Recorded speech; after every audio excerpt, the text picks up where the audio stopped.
ശോചനീയാവസ്ഥയുടെ ദുരിതം പേറി പുതിയ അധ്യയന വർഷത്തേക്ക് കാലെടുത്തുവെച്ച് Attappadi Kookkampalayam government UP. School.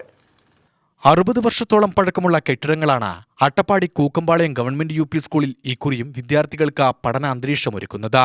മഴയൊന്ന് കനത്തു പെയ്താൽ അധ്യാപകർക്കും വിദ്യാർത്ഥികൾക്കും ഭീതിയാണ്. 1 മാസം മുമ്പ് പെയ്ത മഴയിൽ സ്മാർട്ട് റൂമിന്റെ താഴ്ഭാഗം ഇടിഞ്ഞുപോയിരുന്നു. ഇത് പുതുക്കിപ്പണിയാനുള്ള നടപടി സ്വീകരിക്കണമെന്ന രക്ഷിതാക്കളുടെയും അധ്യാപകരുടെയും ആവശ്യം ശക്തമാണ്. ഇതിനിടെ ഒരാഴ്ച മുമ്പ് പെയ്ത കനത്ത മഴയിൽ സ്കൂളിന്റെ ചുറ്റുമതിൽ തകരുകയും ചെയ്തു.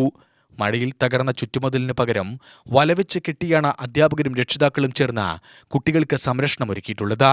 മഴ കനത്താൽ സ്കൂളിൽ കൂടുതൽ നാശനഷ്ടമുണ്ടാകുമോ എന്ന ആശങ്ക നിലനിൽക്കെയാണ് പുതിയ അധ്യയന വർഷം ആരംഭം.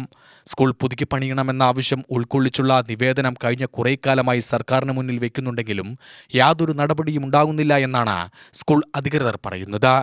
55 വർഷം പഴക്കമുള്ള സ്കൂളാണ്. ഇതിൻ്റെ കുട്ടികൾ വരുന്ന വഴിയാണിത്. വഴിയിൽ കെട്ടിടിഞ്ഞ് പോയിട്ടുണ്ട്.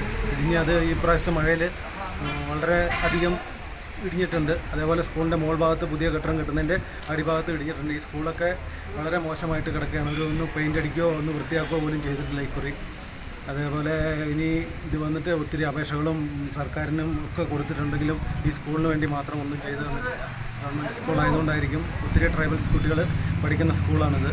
അപ്പോൾ ഇവിടെ കാര്യമായിട്ട് എന്തെങ്കിലും സർക്കാരിൻ്റെ നടപടി ഉണ്ടാകണമെന്ന് യു.ടി.വി ന്യൂസ്, അട്ടപ്പാടി.